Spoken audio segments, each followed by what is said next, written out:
रोज एक नया जख्म, जख्म पे जख्म। एनसीईआरटी की किताबों पे अब बड़ा जबरदस्त मेल्टडाउन चल रहा है क्योंकि एनसीईआरटी की किताब में क्या एक जगह पे तो इमरजेंसी लिख दी और दूसरी जगह में इलेक्शन कमीशन का एसआईआर लिख दिया।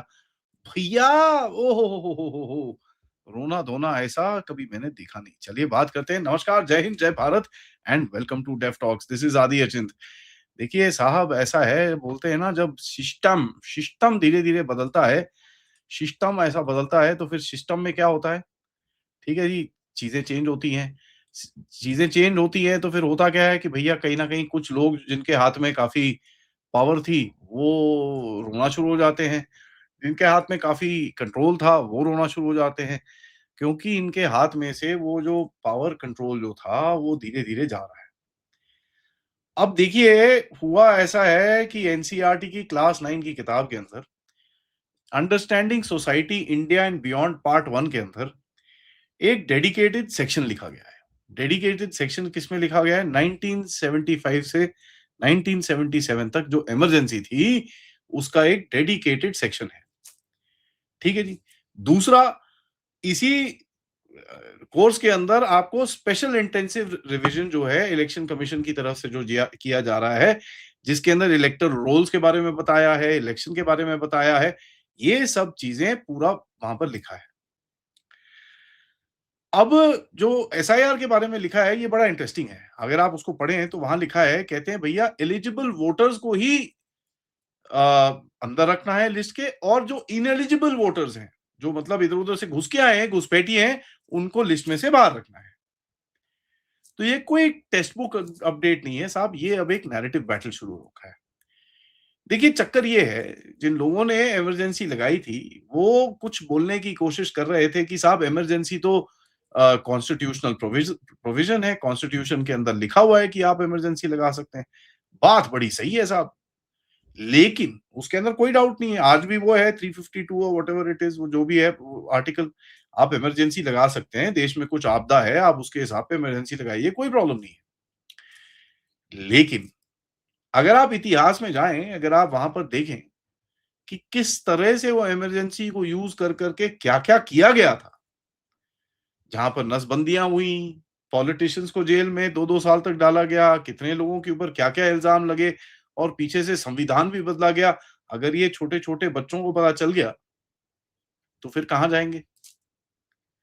बच्चों को ये बड़ा क्लियरली बताया जा रहा है कि भैया कितना स्ट्रेस पड़ा था गवर्नमेंट का, इंदिरा गांधी की गवर्नमेंट ने जो डाला था, और उसके अंदर इंटरनल डिस्टर्बेंस का नाम लेके पता नहीं क्या-क्या, किस तरह की बातें वहां पर की गई थी। अब चक्कर ये है, ये लोग बोल सकते हैं भाई इमरजेंसी तो है। अब एक वो जो हमारे जो आंदोलन जीवी साहब हैं, कहते हैं भैया 2007 की किताब में भी था। अच्छा, 2007 की किताब में था। अगर 2007 की किताब में था और अभी दोबारा से फिर किसी ने निकाल दिया, उसके बाद अभी 26 में वापस डाल रहे हैं, तो रो क्यों रहे हो फिर? सवाल यही है ना, आप रो क्यों रहे हो फिर? क्लास 9 की टेक्स्ट बुक के अंदर एक छोटा-सा मेंशन होता था, जो 2007 की जो ये बात कर रहे हैं, कि यार ये था, और जो जनता पार्टी का सेफ डेमोक्रेसी का जो स्लोगन था 77 का, उसके बारे में एक छोटी-सी लाइन लिखी हुई थी। ये नहीं था। अब क्या होता है, एक सेक्शन है जो पॉलिटिकली जिसको दर्द होता है। क्योंकि ये बताया जा रहा है कि भैया अगर टेक्स्ट बुक में देखें, वो लिखा लिखा क्या जा रहा है, इन भारत के अंदर जो अनएम्प्लॉयमेंट थी वो ऊपर जा रही थी, इन्फ्लेशन ऊपर जा रही थी, पब्लिक का गुस्सा बड़ा ऊपर था 1970s के अंदर। उसके बाद आपकी लड़ाई हो गई, लड़ाई के बाद तो और हालत खराब हो गई। एंड अगर आप देखेंगे कि जो प्रोटेस्ट बढ़े, जयप्रकाश नारायण साहब आए, उसके बाद इमरजेंसी लगाई गई, जिसके अंदर फंडामेंटल राइट्स आपके हटाए गए, प्रेस को कंट्रोल किया जाए, ऑपोजिशन लीडर्स को जेल में डाला गया, और उसके बाद अगर आप जब ये हटाई गई थी, तो इलेक्शन ने जो गवर्नमेंट थी उसको हटा दिया था। तो ये बड़े अनकंफर्टेबल हैं, क्योंकि सवाल पूछे जाएंगे साहब। It is not about the fact कि इमरजेंसी लगाई थी। अगर बोला था भैया इंटरनल डिस्टर्बेंस की वजह से इमरजेंसी लगाई, तो कोई प्रॉब्लम नहीं होती। जो उसको डिस्क्राइब किया गया है ना, वो प्रॉब्लम है। दूसरी चीज है एसआईआर।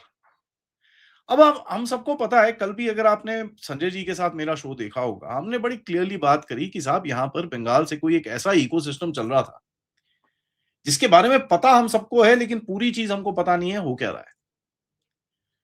क्योंकि उस जगह से देश में हर जगह पे फेक वोटर्स का डॉक्यूमेंट्स बनाना, ये बनाना पूरा एक नेटवर्क बन चुका था।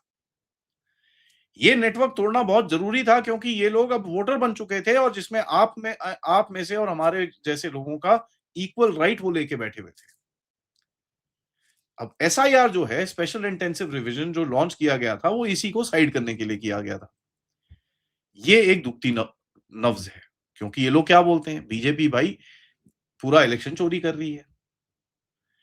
इंटरेस्टिंग चीज़ ये है कि भई तमिलनाडु और वेस्ट बंगाल इतने बड़े-बड़े स्टेट्स में इतने बड़े-बड़े इलेक्शन हुए, टोटल 2 या 3 क्लेम की बात करी, मेरे ख्याल से 2 हैं, जहाँ पर एक ममता बनर्जी और एक जगह पे रिकाउंट की कुछ माँग करी गई है। 45 दिन से ज़्यादा होने को आए हैं, 4 मई को सरकार आई थी, 4 जून 30 तो हो गए, भैया 45 दिन से ज़्यादा हो गए, कोई क्लेम वहाँ पर आया नहीं, कोई ये नहीं, कोई वो नहीं, कोई हंगामा नहीं हुआ। जहाँ पर बोला जा रहा था कि पूरा इलेक्शन अगर आपको याद होगा, ये बोला गया था इलेक्शन के रिजल्ट के बाद 4 मई के बाद कि 100 सीटों पे धांधली हुई है। एक 100 सीटों का एक भी अभी तक पुख्ता सबूत कहीं पे भी नहीं आया है।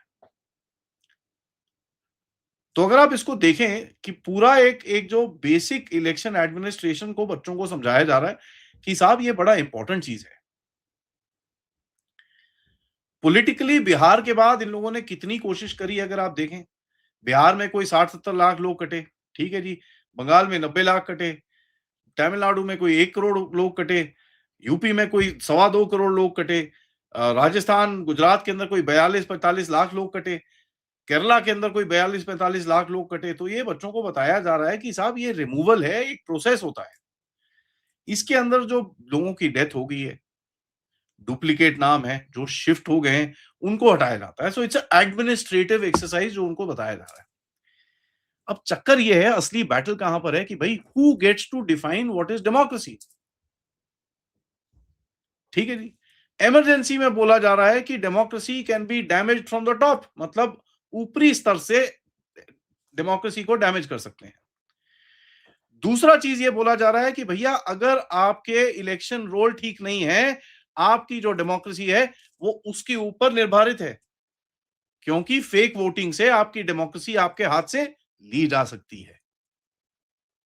देखिए, हिडन मैसेज ये है, बड़ा इंटरेस्टिंग सा मैसेज है ये। ठीक है जी।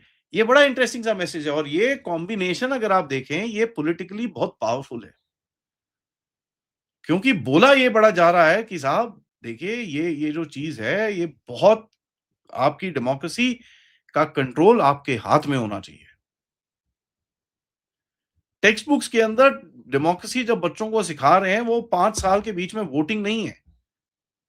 वो ये बता रहे हैं कि इमरजेंसी और ये जो इंटरनल सिक्योरिटी जो है, उसको अगर हम नहीं देखेंगे ध्यान से, तो आपकी डेमोक्रेसी आपके हाथ से चली जाएगी।